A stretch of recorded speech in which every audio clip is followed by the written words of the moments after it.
Hey. Wonderful, wonderful Wednesday. What is going on, y'all? Is my microphone on? Hey, I had to upgrade. I ended up adding to the repertoire. In addition to the banana phone, we've got all the mics. Just hope that we don't drop the mic. Welcome to this week's edition of the Cold Calling Podcast. Super excited to be here. Season 3. Oh my goodness. I cannot believe that we made it to episode number 10. Woo! I'm your host, Larry Long Jr., CEO, and Chief Energy Officer of LLJR Enterprises. Just a reminder, the Cold Calling Podcast is sponsored by our great friends at Monster Connect. Rawr! They're leveraging technology to deliver actual conversations to you, B2B sellers and B2B leaders. Imagine connecting with 8 to 12 decision makers every hour. Yes, imagine that. Now, hey, the Cold Calling Podcast, we're here to provide you with valuable insights from sales reps, sales professionals, sales leaders, business leaders to help you, yes, you, and you, to understand and succeed in sales. We want to help you take your game to the next level. Now, it is my absolute honor, privilege, and pleasure to welcome this week's guest. He's joining us from South Kakalaki, South Carolina. He's tuning in from the Greenville, Spartanburg, Anderson area, and he's helping insurance agents to win. All I do is win. He's helping them to build systems, automate, and delegate, helping them to source the top talent so that they can be free as business owners to have free time. He's the founder of Agency Aid and the Win Agency, and he's launching a new venture, C4 Solutions. He's doing all this all built on cold calls, warm calls, you name it. Let's give a warm round of applause and warm cold call welcome to my man T-Dub, Tyler Woodall. What is going on, man? I love that intro. Love your energy. Man, so great to see you. Hey, first things first, I got to call a spade a spade. You seem like you're a little bit confused because I see that you're a Tiger alum, but you got that dog in you. Come on, man. I mean, I'm repping the Terps. I played baseball at University of Maryland, but what in the world? How's the vibe? That's You awesome. went to Clemson and you're a Georgia Bulldog. You haven't missed a game in 20 plus years.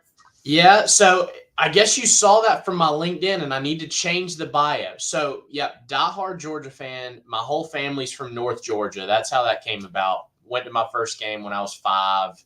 Have went to most home games for 20-something years now. But when I was going to college, I was looking at tuition, in-state versus out-of-state, and I was like, you know what? I can say go Tigers for 4 years. I went all 4 years at Clemson, cheaper than 1 year at Georgia. Now I hadn't missed a home game in 8 years until this year. I missed 2 games because I was climbing Kilimanjaro. I was in Africa. I know it. What were you doing climbing Kilimanjaro? Woo! It had been the top of my bucket list for a long time, and I messaged a guide one day. I'd been chatting back and forth. We were going to do it this year, actually, and flights had dropped, and I messaged the guy, and I said, hey, if I come there next week, could you take me up the mountain? So 6 days later, I was in Africa and climbed the mountain. It was incredible. Oh, my goodness. That is absolutely amazing. Well, hey, on behalf of our viewers, our listeners that are live, those that are checking out the recording, welcome. We're super excited to welcome you to the Cold Calling Podcast. Man, you are impressive. I was looking, doing a little bit of research. I was looking at your background, and you are an impressive gentleman. We're happy to have you here. I'd like to get started. I want to hear it straight from the horse's mouth. I call this segment Who, What, and Why. Who are you? What do you do? And why do you do it, Tyler? Yep, for sure. So Tyler Woodall, basically, like you said, from upstate South Carolina. What I do is primarily 85% is working with independent insurance agencies all around the U.S. I used to own an independent agency, so we're just using the same things I learned, helping other people plug it in and grow faster. The what essentially is largely plugging in virtual assistants. We're giving them standard operating procedures. It's just operating systems to make the business run smoother. Wow. Why do you do it? Yeah, honestly, I just really enjoy it. So I came from the insurance agency space, and I kind of did a flip a little over a year ago. I had been going through running an agency, and I hate to say burn out, but I just got to the point where anytime somebody called me asking for insurance, I just cringed. I didn't want to do it anymore. Just the process of doing the insurance I didn't like. And I said, I have a skill set at this one thing. Let me get rid of the part I don't like and just focus on what I do. I'm a firm believer that we can create whatever life we want. You can have anything in life, but you can't have everything. So you just have to get intentional about what you want. And so that's what I did. Man, I love to hear that. You can have anything in life, but you can't have everything. Yep. Now, I'm curious because this is the cold calling podcast. And I got my banana phone. This thing does actually work. It's got the little Wi-Fi connection to it. What role does cold calling play in your business and what you do now? I know that you provide the SOP, standard operating procedures. You help insurance agents plug in the systems as well as the virtual professionals, the virtual systems. I love to hear that. What role does cold calling play in everything? Yeah, so it looks a little bit different now. So when I started my insurance agency, that's all I did. I made 125 to 150 dials every day religiously. Then I would build up my database and I would drop in roughly 20 businesses a day and just built that database. And I built it just through sheer force like most people in direct sales do. So now our process looks a little different. I've got a team that does cold calls for my business, calling insurance agencies. We've also trimmed that down a little bit. We've warmed up the leads we're bringing in. So we run a lot of Facebook ads and different things like that. So we don't have to make as many cold calls anymore, a lot more warm. But we also staff people to do cold calling for a lot of the agencies we work with. Same process I use to grow my agency. Oh man, I was out in Albuquerque, New Mexico last week playing golf in 38-degree weather, and I got that tight skin. I was cold. It was cold, and I don't like the cold. Now you talked about, you got my ears tingling because you just said something that I like. You warm up the calls. How you mentioned Facebook ads? How are you warming up these calls? Do tell, because cold calls are tough. Warm calls are a lot easier.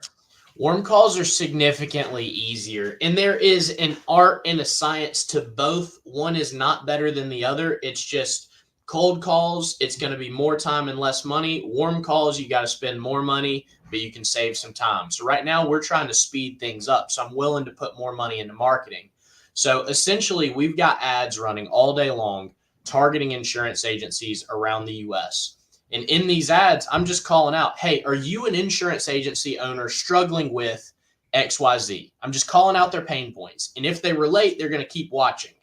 And when they're watching, I just talk about a couple of ways that we solve their pain points. And if you're interested, click the link below and schedule a call to chat with my team. And so very simple. All of our ads are like 45 seconds to 55 seconds, just 6 seconds talking about the pain point, get them to respond and then engage and then schedule a time. So very simple process there.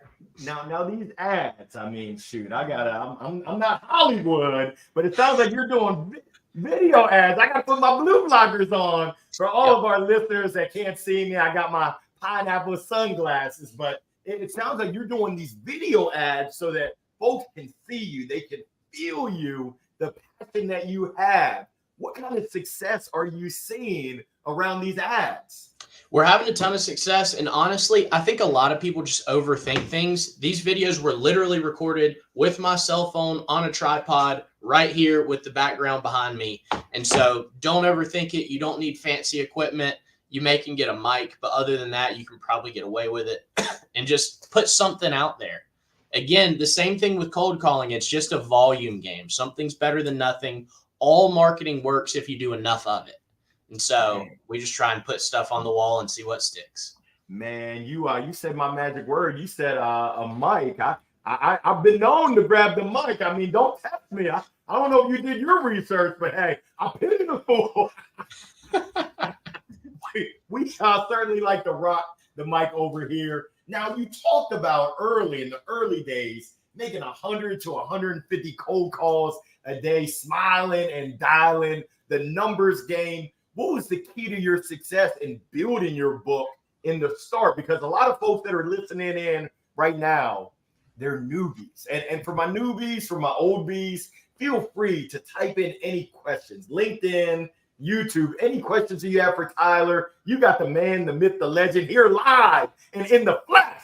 Go ahead and don't miss this opportunity to ask him any questions on your mind. But I need to know, what were some of the keys to success, Tyler? I think get very clear about the goal of the call. You're not trying to make a sale. So for me, I wasn't even really trying to sell an appointment. So I was calling businesses around upstate South Carolina, and I had a very simple script. Hey, this is Tyler. I've got a quick question. I really don't know who I need to speak with. Well, people want to help. So that would get me in a little bit with the gatekeeper. Okay, great. What can I help you with? So basically, like I said, my name's Tyler. I'm here with the Win Agency. We work with companies all over the upstate on their commercial insurance. I just wanted to know, do you know when during the year you guys renew your business insurance? All I'm looking for is a month. So they're going to say, yeah, we deal with all that in January. Yeah, we deal with all of that in May. Okay, great. Thank you so much. Do you happen to know who handles that? And now this is key. If they give me a name of a person at the company, then I've now got a contact. If they give me their agent's name, I now know that's a pretty strong relationship, and this should be in my B stack. My A stack is the warm people I want to go after. B is if I've still got time. And so those two pieces of information help me. And then last part is, okay, great. Thank you so much. I'm actually going to be in the area in a couple of days. Is it all right if I leave a business card? Do you know the best time for me to drop by? And I'm just trying to set up me coming by to meet them. And so I would leave a business card, and I would leave one of these little guys. He's a yellow fellow. So they're phone holders. So you put it on your desk, it'll hold your phone. And I had a cute little jingle I would go in. Yeah, there's stress relievers. You can throw it at the office and you won't get sent to HR. It's just little things to make them remember me.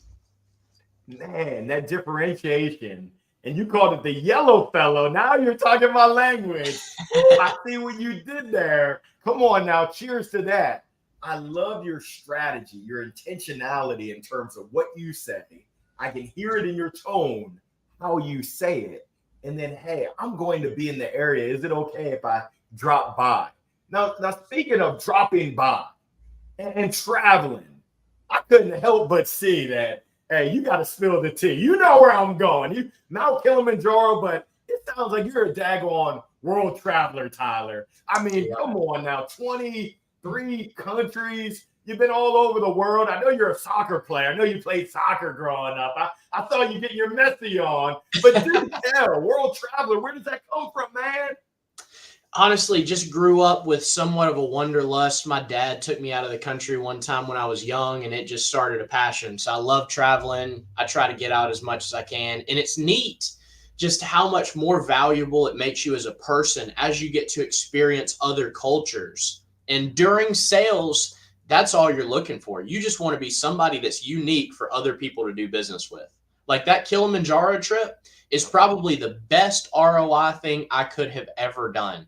Because a lot of times now people are seeing those videos and they're saying, hey, you climbed Kilimanjaro. And they want to talk about that rather than sales. But people buy from people they know, like, and trust. So I want that hour-long conversation to be 10 or 15 minutes sales and 45 minutes relationship. Oh, man, tell me more about those relationships, because I'm a big believer. And I learned this from a sales guru down in South Florida, Steve Noodleberg. He said, Larry, in my 30 years of selling, what I've learned is the difference between contacts, people you know, and contracts, people you do business with, is that letter R, relationships. And I can see by your big old smile that you believe that. Tell me more about the power of those genuine relationships. Yep, that's the key. And it's funny because my sales coach, Kenny Richmond, used to tell me the same thing. So the difference is the R. And honestly, it's just going to help you more often than not. So in insurance, it's a residual business. So your commission up front is generally pretty low, but the average client's going to stay with you 8 years. And so you want to get paid over time. And so if you've got a strong relationship with somebody, but your price goes up just a little bit, that relationship is the only differentiator because you're largely selling a commodity. There's some service differences, but they can probably get the same stuff from anybody. And so I've got to make sure that they like me enough that I'm worth $50, $100, a few $100s a month more than the next best guy because they feel like they get that much value out of having a conversation with me. Man, that is powerful. And Tyler, I got a big old smile. You're warming my heart there. Now I'm going to do a little transition here because we're talking about the belly to belly. We're talking about the relationships. But I know that you've been cooking up some stuff. I know that you're a guru, that you've taken your master plan, let's call it that master plan, and you're now essentially teaching others how to do it as well. Tell me about how you're helping other insurance agents around the standard operating procedures, the SOPs, eliminating those bottlenecks, making sure that they're spending their time in the right place, the importance of top talent. I mean, it sounds like you're doing a whole suite of things to help them have success. I'm curious. Tell me more. Right. So in my insurance agency, I started getting into the same issues most business owners face. I had had some success. I was writing business, but that creates other problems. As you've got more service problems, as you're bringing in more clients, it's tough to do all the other stuff that led to your success. And so I had to get rid of something. And so I tried to hire some local people, hadn't had a lot of success. And so I found virtual assistants. And so my limiting belief was I can't get a virtual assistant to do things the way that I want. I felt like I needed somebody in the office. So my solution to that was basically I learned it from this book called The E-Myth by Michael Gerber. And he talked about standard operating procedures. So one day I sat down. Hold up. Oh, he's got it. There it is. Hot off the press. It just came in yesterday. Man, I knew there was a reason why I was looking forward to this episode. Great minds think alike. Tell me more. I'm sorry to cut you off, but whoa. That's awesome. I'm excited for you to read it. So that book, I probably read it maybe 18 months ago, and it truly did, I feel like, change my life because it taught me so many things that I'd been missing in business. I just wanted to do it through sheer work, but it teaches you how to build leverage inside of your company. Man, well, I'm not going to stop you now. All right, so I'm all ears. Share some more about how you apply. I started spending 5 p.m. until 8 p.m. every night, and I wrote out a document. What is everything I do inside of my insurance agency? And I organized it, and I broke it down, got it categorized into different sections. So you got to bring in quotes. You have to quote the business, you have to sell the business, and then you have to service the business. There's 4 main pieces, nothing too crazy. And then I made the sub bullets under those. So when I'm quoting, I have to quote a home in Travelers, Progressive, Safeco, whoever.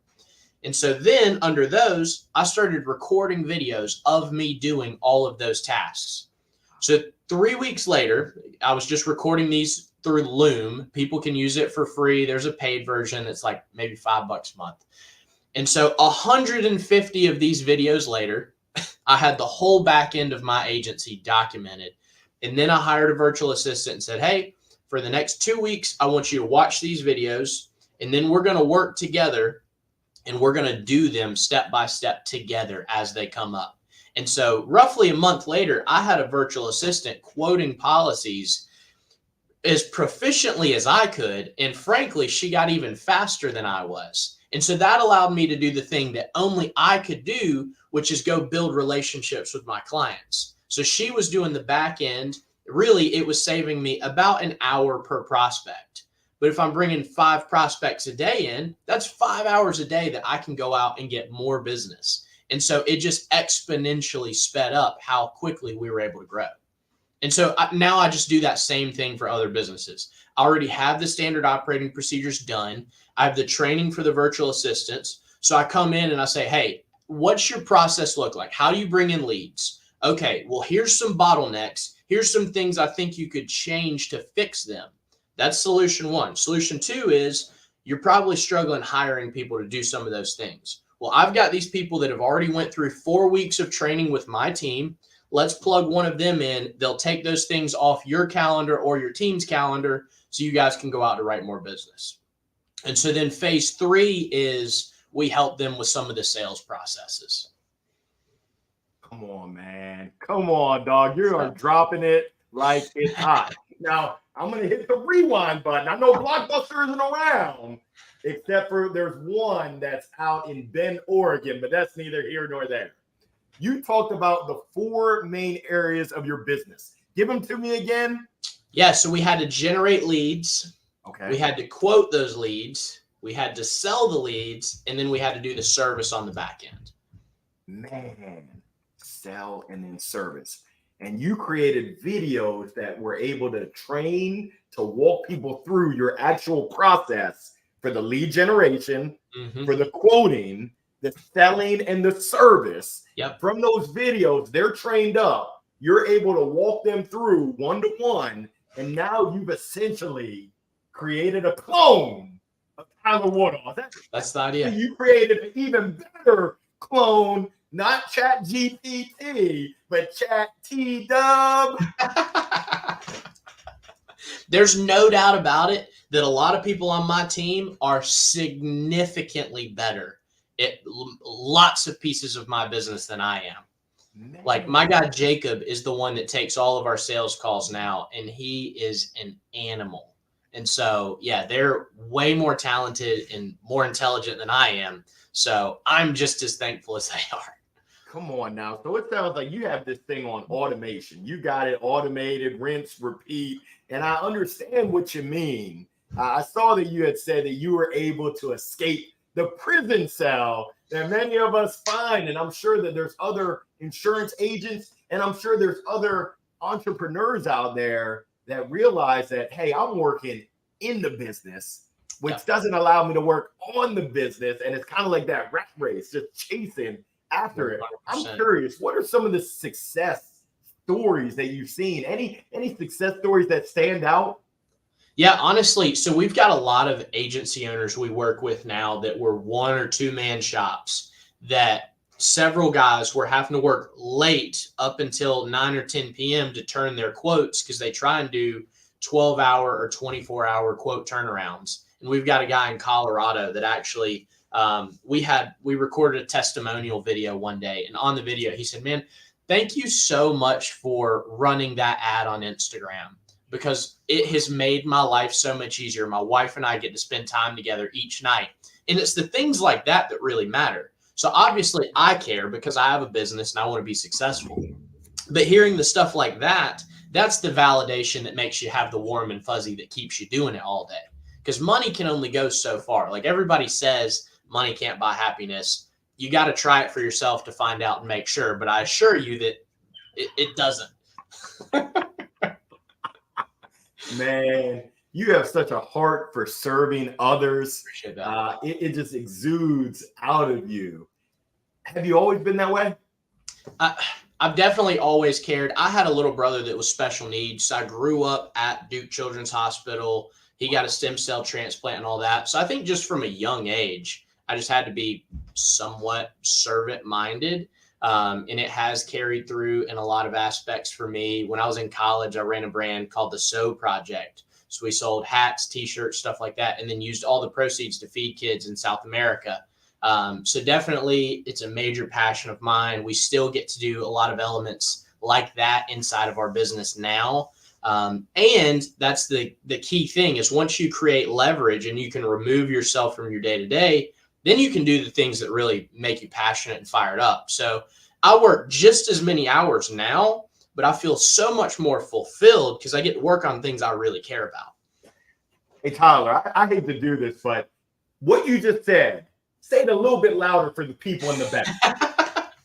The key is working on things that light your fire, that make you happy. Because, I mean, there's 24 hours in a day. You got to fill it somehow. You can't sleep and watch Netflix all day. So you need to be doing something, but just do something that makes you really happy. Man, that's amazing. Hearing your story, your journey, the impact that you're having. This doesn't happen very often. I'm sure you can imagine with all the mics I have, I'm very rarely speechless. But the work that you do has left me speechless, Thank you. and I love it. The work that you're doing, helping other business owners with their time management, identifying their bottlenecks, providing a solution that helps them to automate so that they can focus their time on those more impactful, those more meaningful, those activities that truly mean something to them. That's really impactful. Now I'm curious because I'm in a position now where I'm trying to scale my business. And from your experience, I know you've already dropped it like it's hot, but what would you say are the key elements for let's say a solopreneur or maybe a partnership? What are those key factors that they need to shift from working in the business to working on their business and getting to a point where you've pretty much got that thing automated? You got that thing dialed in. 100%. So the way that I started it is I had a sheet of paper next to my desk and a notepad and a pen. And basically what I did is throughout the day for a week, anytime I worked on a task, I wrote that task down.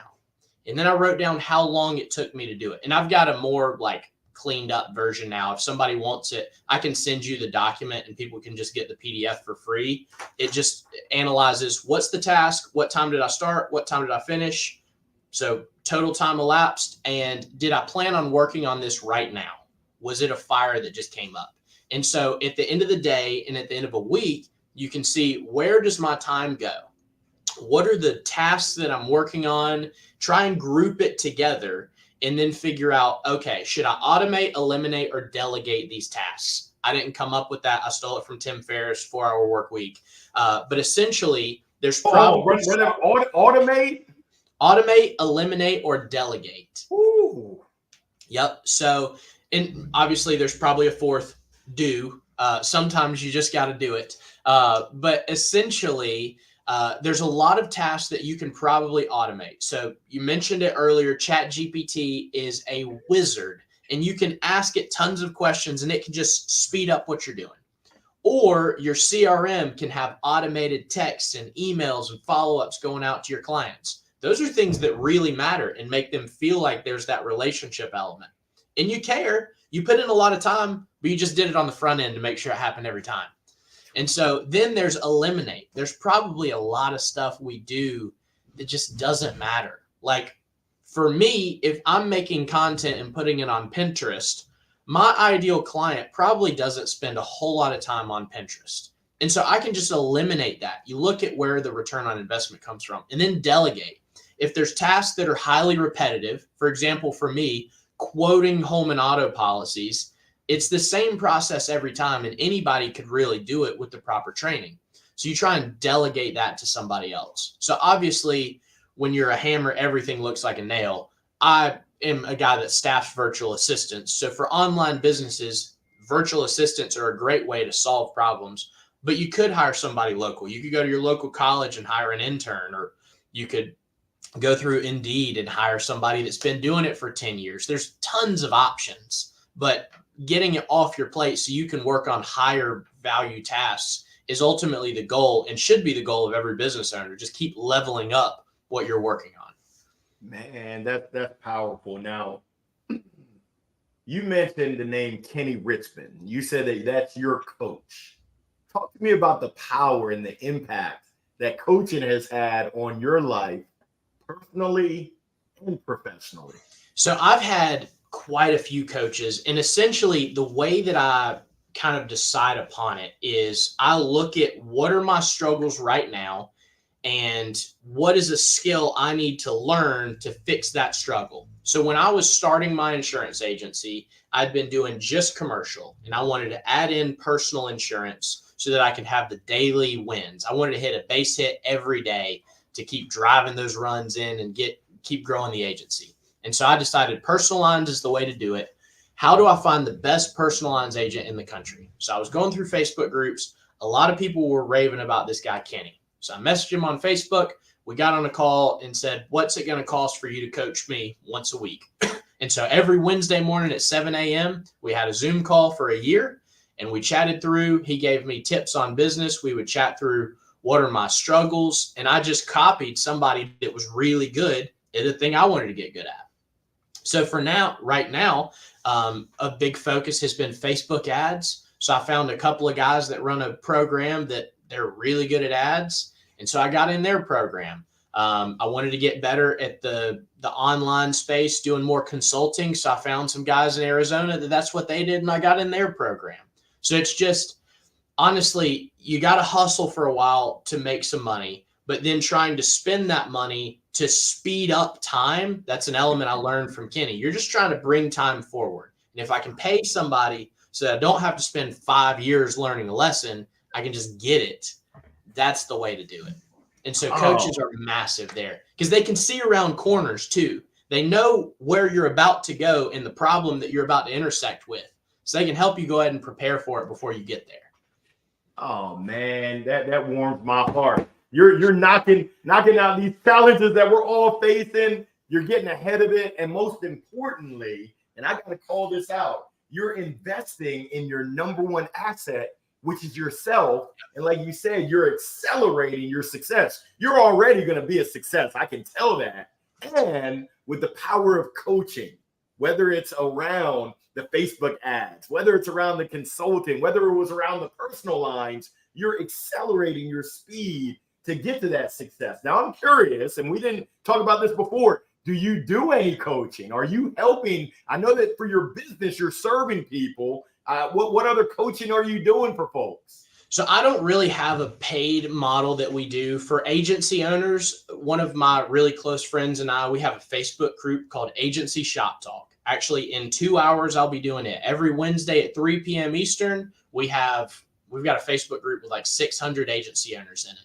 And every Wednesday we get on a Zoom call and people just bring up, what are my struggles? What are we doing well? And we just talk through issues. And so a few of us try and bring solutions if people have got problems, but it's just a mastermind type deal online. So I don't claim to have all the answers. A lot of times there's other agency owners in there that they've got way more years of experience than I do. So, man, is that a paid Facebook group?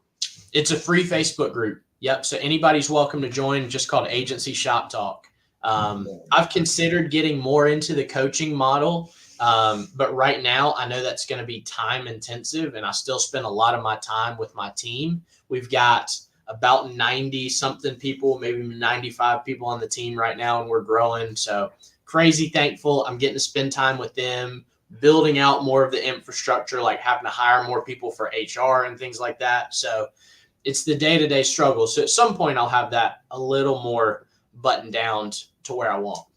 Man, I ain't the brightest brother in the world, but it sounds like that might be an opportunity to delegate. You don't want to eliminate, and I'm not sure if you can automate, but like Nike said, you can just do it. Oh, man.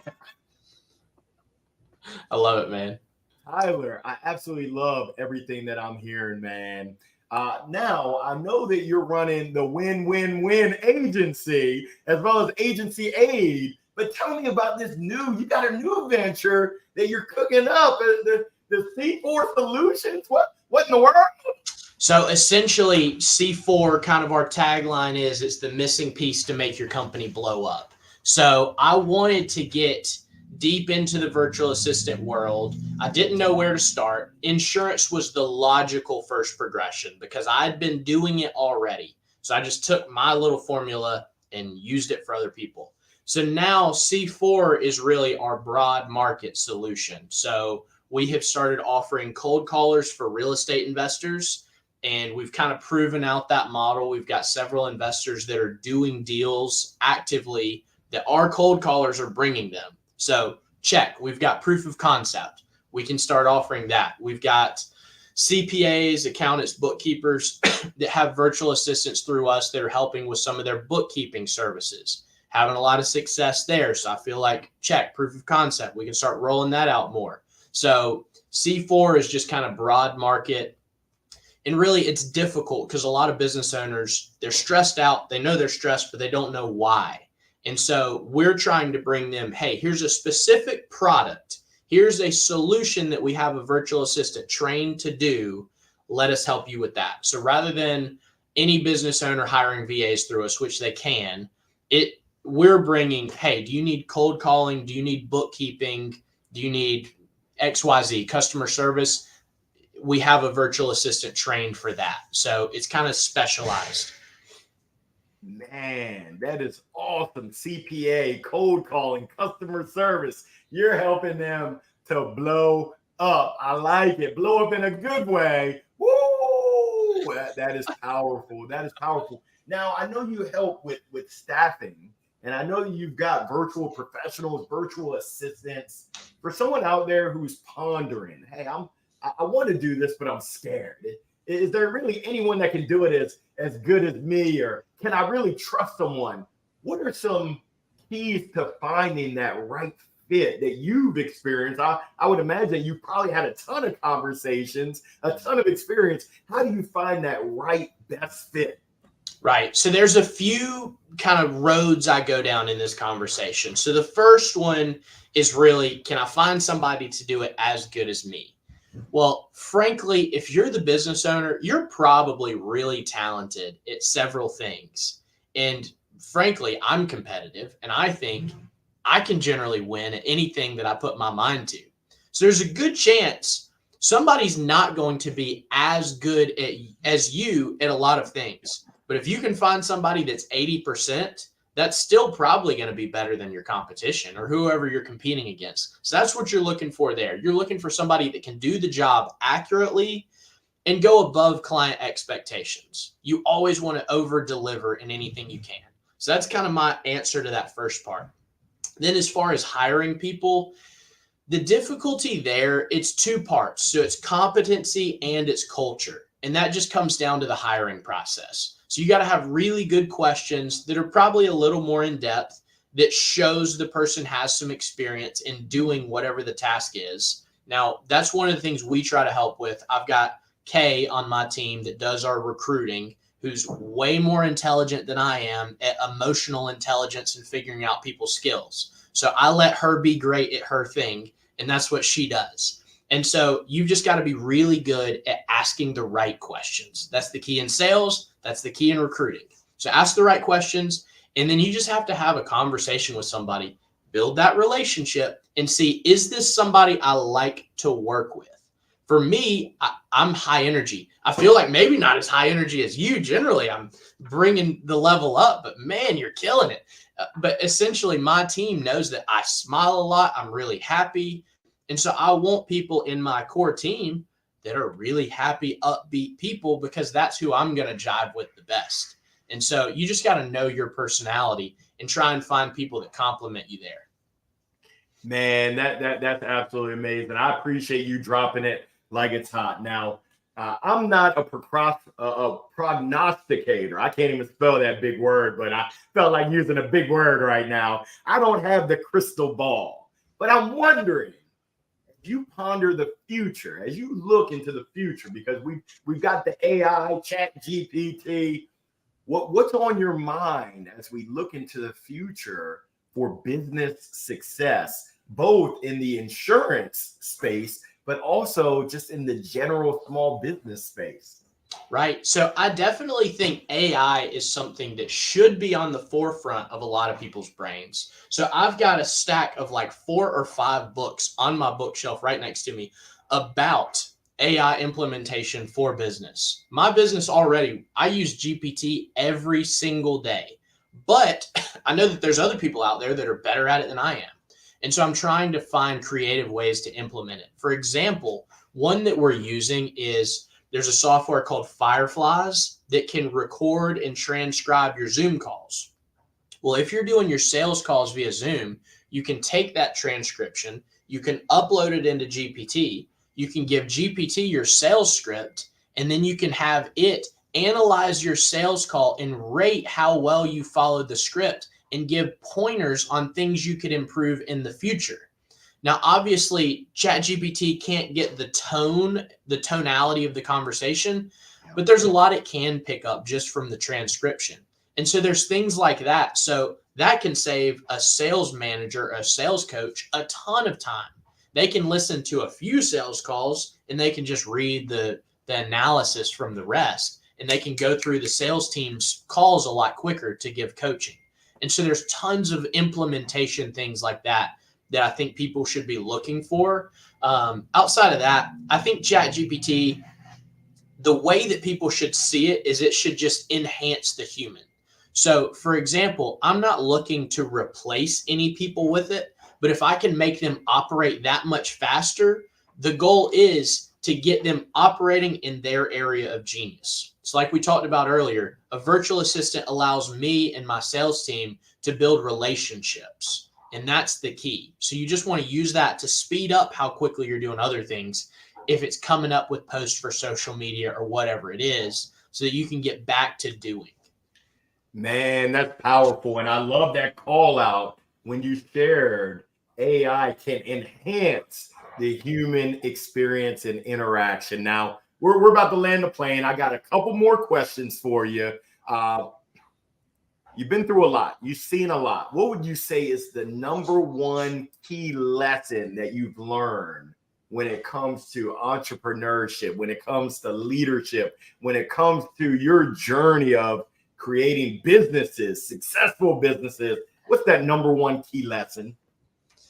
So it's a quote that I stole from Gary Vaynerchuk. It's micro patience, macro speed, or macro patience, micro speed. So long-term, things take a long time to happen.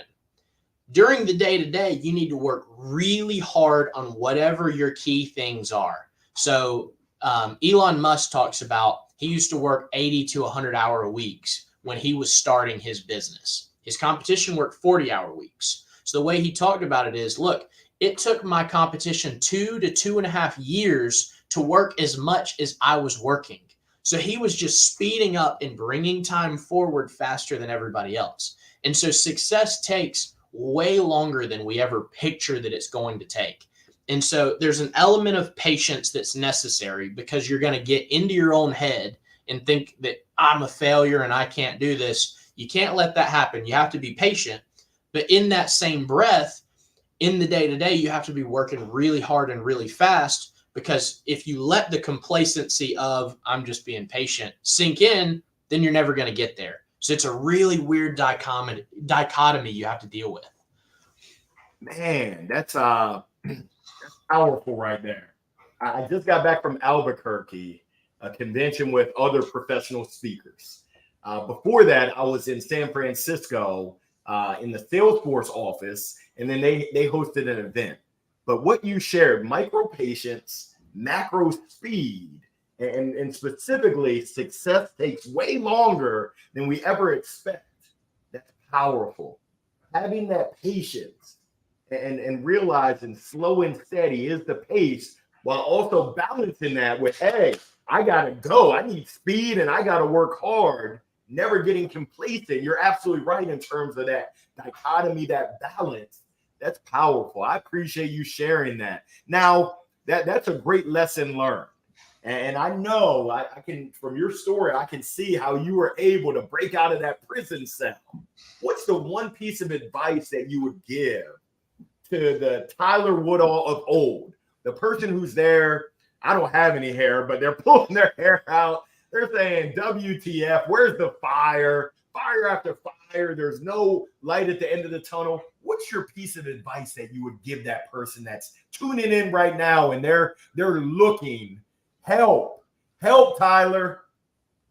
I think every person needs to get really intentional about exactly what it is that they want. So when I started my business, Agency Aid /C4, a year and a little bit ago, that's kind of where I was. So I just had to put down my dog. I'd ended a long relationship. I decided I wasn't happy with my business. And so I went to a whiteboard. I've got this 5-foot wide whiteboard in my conference room, 2 rooms over. And I was writing down, what do I want my life to look like? How do I spend my time? How do I dress? What do I eat? Who do I talk to? Where do I travel? All the things. And then just back into it. I think if a lot of people sat down and mapped out, okay, if I lived my dream life, for example, here's how much my childcare costs. Here's how much my gym costs. Here's food, whatever. And get real frisky. Talk about, okay, if I want that Mercedes, What's the car payment for it? Add it all together. And then back into, okay, well, how do I get $50 back per month in my budget here? How do I add $100 a month here, $200 a month here? And before you know it, you're just chipping away. And 6 months later, you can be living your dream life. And it's almost like you just kind of stumbled into it. So I am a big believer that we attract a lot of things into our life.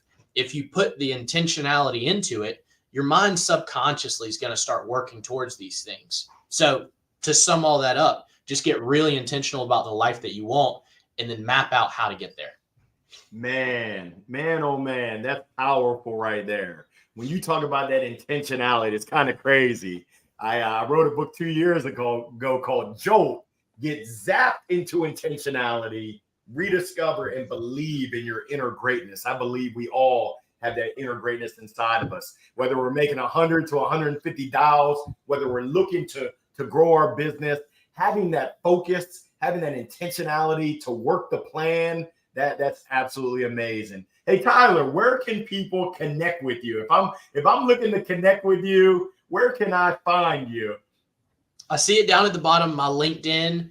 If you message me on LinkedIn, I will respond. It may be me, it may be a team member, but they screenshot it and send it to me. So I try to be fast there. I'm on Facebook. I'm on all the social platforms. Again, if you email my team, we've got agency-aid.com or winwithc4.com. If you go to either of those sites, there's an email at the bottom, and email them. Say you're trying to chat with Tyler. Somebody's going to forward it to me, be it Jacob, Kevin, Kay, whoever. They'll send it to me, and I'm not hard to get a hold of. Man, we're all trying to win. We're all trying to follow in your footsteps. What can we do to serve and support you, our audience out there? We've got some givers, some go-givers.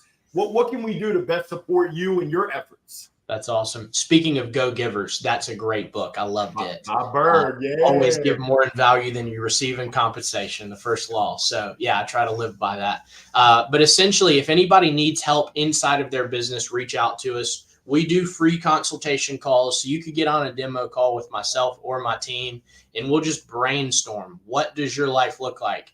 In the PDF I mentioned to you earlier, we've got a packet of stuff that helps you, a time analysis worksheet. So analyze, where's your time going?